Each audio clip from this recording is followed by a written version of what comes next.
sources et ressources.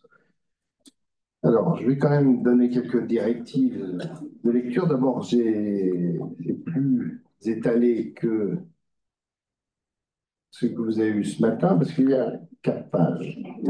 Oh.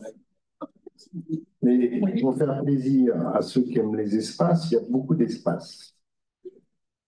Euh, le, je vais vous expliquer pourquoi. D'abord, ce serait bien que vous ayez lu les 4 pages. Moi, j'ai expérimenté dans mon petit groupe ce matin une manière de lire qui m'a séduit, je dois dire, qu'on ne fait pas toujours dans ces ateliers. C'est que chacun a lu, dans le petit groupe, on a lu le texte, chacun lisait 2, 3 versets, et puis on tournait comme ça. C'était pas mal. Ça permettait à chacun de lire un petit morceau. Et, euh, et voilà, on ne fait pas toujours comme ça. Je trouve que c'est une assez bonne méthode. Plutôt que de lire chacun dans son coin, que on fait un moment de partage comme ça, pas mal. Alors, maintenant, je vais essayer de donner des. Je n'ai pas posé de directive parce que, bon, faites attention aux nôtres, qui parle. Voilà. Ce pas des mauvaises directives, mais si vous voulez, c'est un peu toujours les mêmes qu'on donne chaque année. Ouais, c'est évident qu'il faut faire attention à tout un petit tas de détails, etc. Maintenant, le texte que nous apporte, et il y a la question du langage qui se posait moins dans le texte de ce matin, parce que c'est la question de la traduction et la question des allusions. Alors, je vais dire quelques mots là-dessus.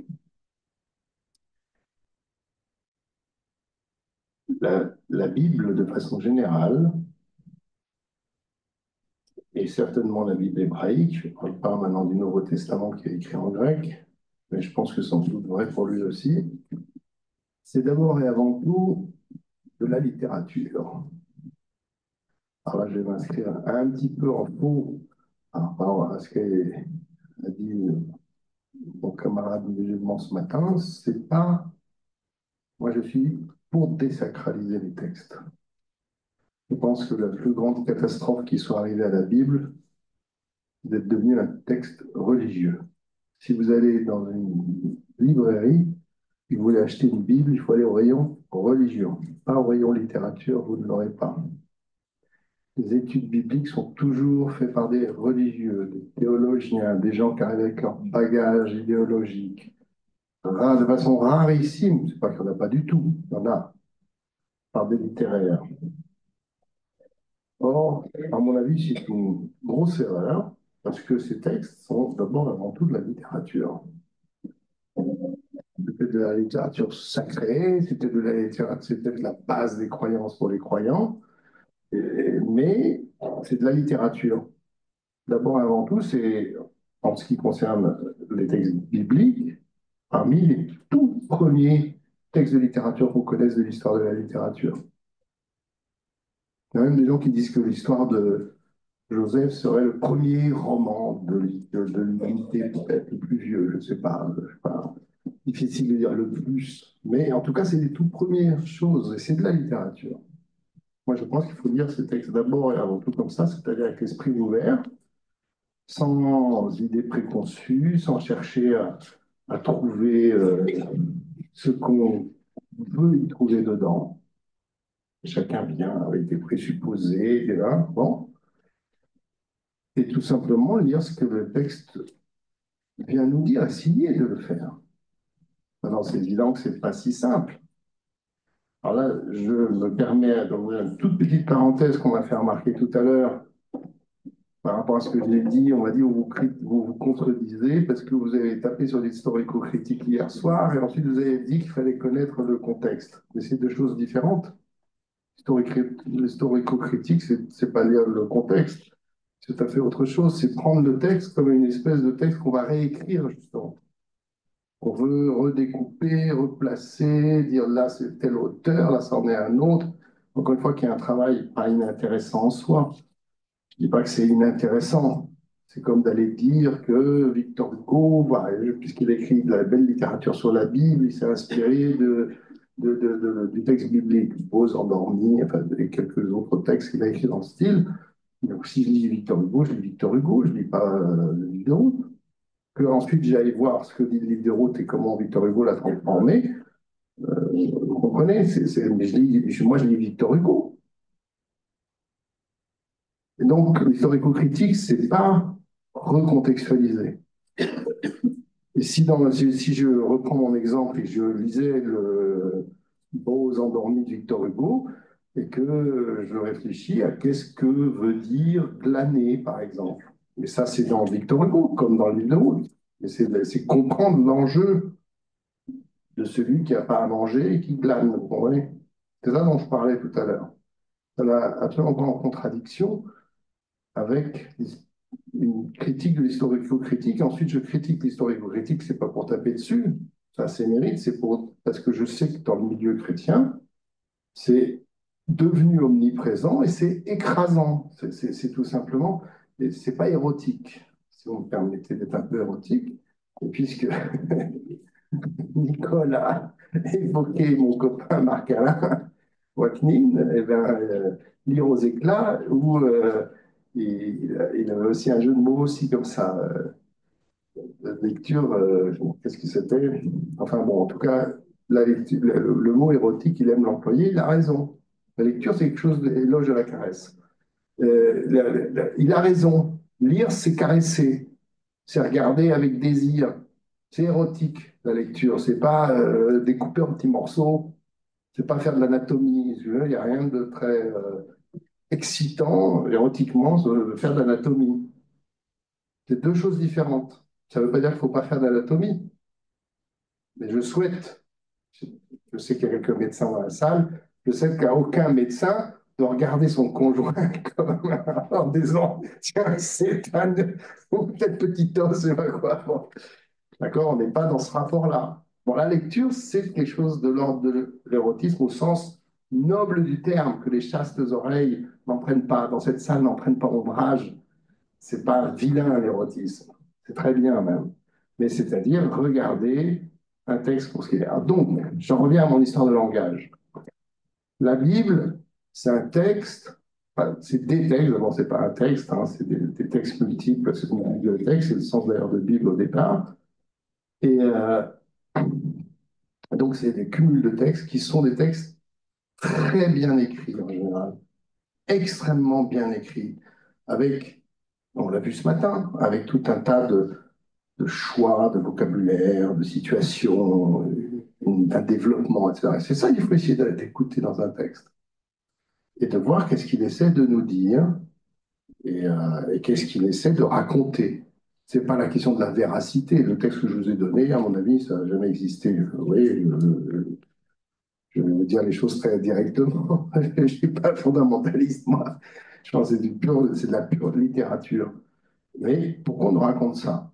Et là, non, sur la question du langage, un des problèmes des traducteurs de la Bible, c'est que ce ne sont pas en général, ce ne sont pas des littéraires et pas des poètes. C'est des gens qui en plus, alors, je ne sais même pas si c'est d'excellents hébraïsants, je ne suis pas tout à fait convaincu. Enfin bon, donc je vais arrêter de les critiquer, mais je vous ai amené une traduction, puisqu'il a fait le texte en question en traduction, je vous ai amené la traduction d'Henri Méchonic.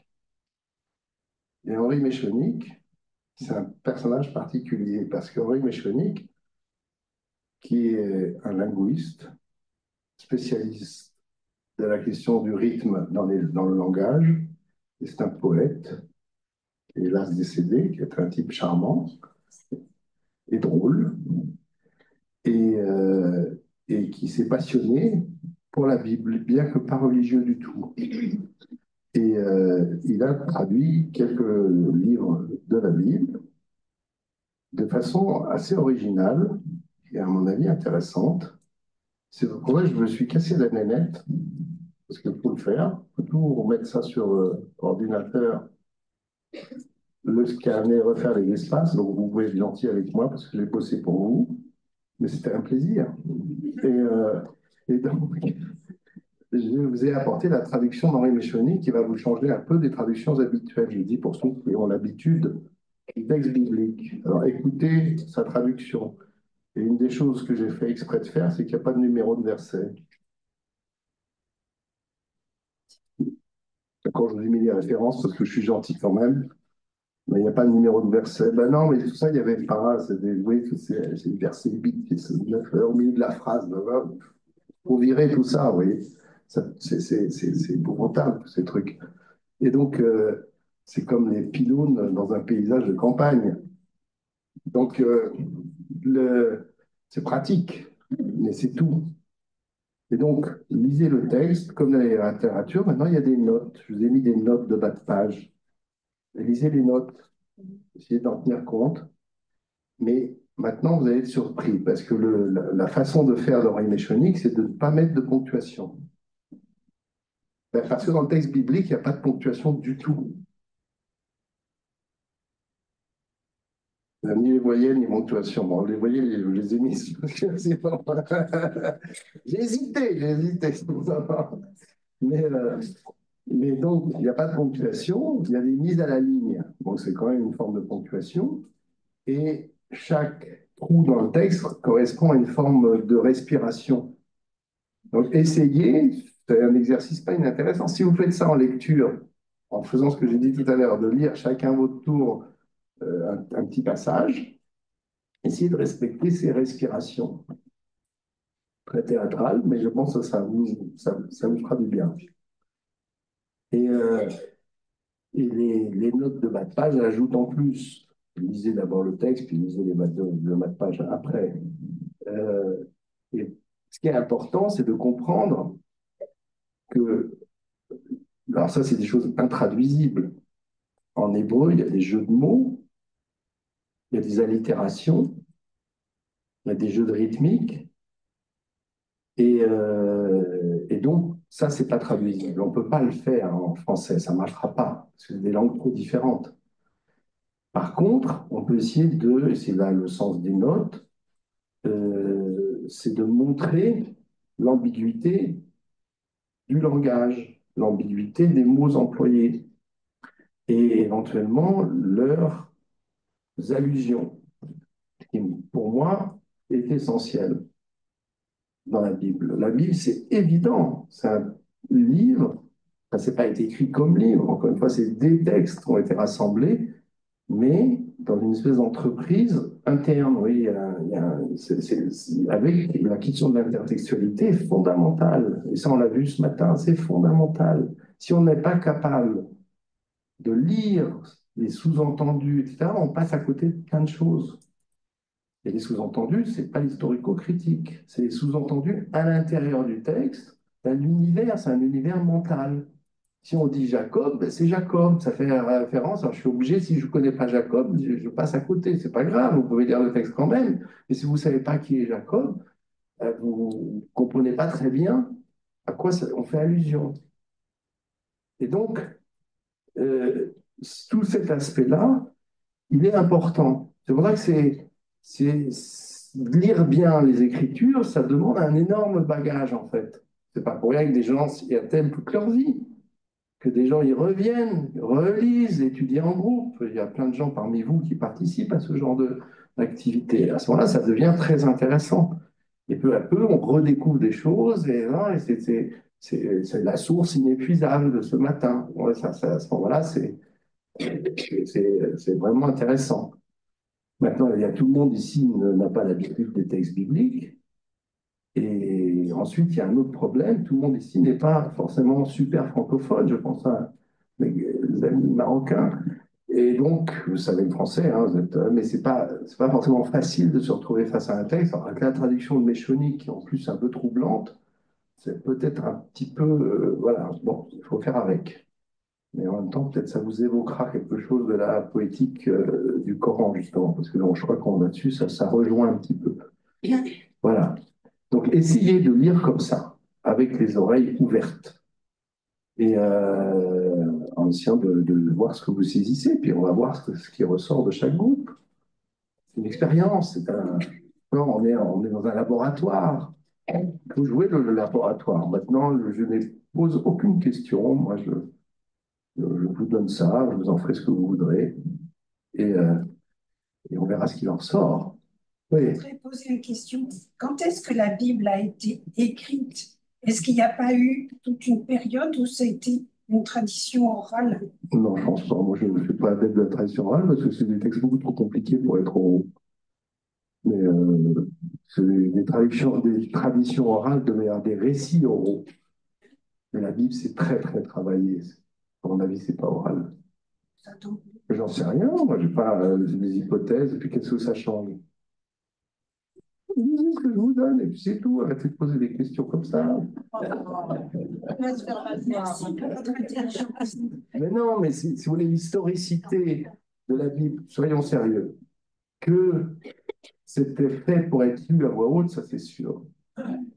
Parce que les gens n'avaient pas de livre. D'accord? C'est-à-dire que celui-là, il y en avait un qui avait un livre qui lisait pour ceux qui n'en avaient pas. Bon, là, une très bonne raison, c'est que c'est l'écriture, avant jusqu'à l'imprimerie, les gens n'avaient pas de livre. On oublie ça toujours. Ça, c'est vrai pour tout le monde. Mais là où je pense pas que ce soit, personnellement, je pense pas que ça soit stricto oral, mais j'en sais rien, il y a plein de théories là-dessus. Alors, des bouquins entiers ont été écrits sur ces choses. D'abord, personne n'en sait rien. Donc, je vois pas pourquoi je peux pas plus savoir que les autres. Moi, j'ai tendance à penser que c'était pas oral, la mesure où c'est très travaillé, très complexe. Et que l'oralité, ça se prête pas à des complexités trop grandes. Donc, il y a peut-être eu des stades d'oralité, etc., mais le fait est que c'est transmis par écrit, que ça s'appelle le Mikra. Ça s'appelle tout ça en hébreu, que le Coran, c'est la même chose. C'est écrit et il faut le lire. C'est fait pour être dit. C'est la même racine, Vaïkra en hébreu, c'est la même racine que Kara, Coran. C'est écrit pour être lu, pour être mis en bouche. Mais ce n'est pas des récits, justement. Parce que là où, non, là, vous me lancez une perche, que je vais saisir. Ce n'est pas le problème de quand ça s'est passé. Que je vous réponde il y a 2500 ans, il y a 3000 ans, on s'en fout. Ça ne change rien. Ce n'est pas la question. La question, c'est que la rythmique, la, la beauté de la langue, d'accord, la beauté d'entendre un texte, ça existe dans toutes les langues. Les récitatifs ont une valeur en soi, chose qu'on ne sait plus faire. On fait encore au théâtre et qu'on fait peu. Mais des endroits où on entend de la poésie. C'est très rare. On vous vend la poésie quand elle est encore lue, par écrit. On ne l'entend pas. Et encore une fois, je dis ça de façon générale. Évidemment, il y a des lieux où on entend encore un petit peu, mais c'est quand même assez rare. Et souvent, les gens, d'ailleurs, ne savent pas lire. Ne savent pas lire correctement à voix haute. Ça se travaille. C'est un travail de... C'est pas si simple à lire. Et donc, de lire un texte correctement. Alors, encore une fois, ça se fait encore au théâtre, ça se fait encore dans certains cercles. Mais je ne pense pas que quand on lit un texte sacré au sens de ce que fait un pasteur ou un prêtre ou en chair, je ne suis pas sûr qu'ils lisent très bien, ils lisent au sens où j'entends, le maître. Il énonce quelque chose. Je pense que ces textes sont faits pour une autre dimension, qui est complexe. Bon, mais encore une fois, on peut avoir toutes sortes de théories là-dessus, mais c'est pas très important, on fait avec ce qu'on a, hein. Voilà, donc vous avez cette dimension-là du souffle sur laquelle Méchonique a beaucoup insisté. Alors je me tais parce que vous avez 4 pages à lire, donc vous avez intérêt à ne pas perdre de temps. Donc bonne chance. Oui, Bravo, ce texte. Oui, exactement. On va avoir son rapport charnel. c'est ce que je vous ai dit de faire. Je pense que c'était très bien. On l'a fait, nous, moi, dans mon groupe ce matin, on l'a fait. C'était pas mal. Moi, j'ai trouvé ça. C'est ce que souvent on ne fait pas. Et c'était bien. Puis ça permet d'entendre chacun qui lit plus ou moins à droite. Bon, il y en a qui lisent mieux que d'autres.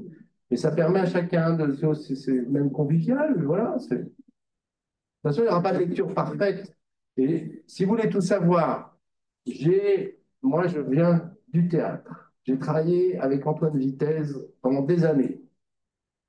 J'ai travaillé sur Claudel et le soulier de satin. Pas n'importe quoi, hein. Eh bien, je peux vous dire que travailler ce texte que je vous distribue comme il faudrait le lire, tel que Méchonique pense qu'il faudrait le lire, je lui ai dit, je vais leur préparer ça, mais je n'ai pas eu le temps. Mais là, bon, non, bah, je suis désolé, hein, comme ça. Mais bon, mais ce serait à faire. Mais c'est un boulot de répétition pour le faire bien, des heures de répétition. Donc, on ne le fera pas. Mais c'est un vrai travail. Vous comprenez ça, c'est intéressant de vraiment travailler sur comment lire. Très difficile. Allez-y. Vous lisez chacun comme le mieux qu'il peut et avec du plaisir. Érotisme et plaisir, mes amis. Ne vous endormez pas.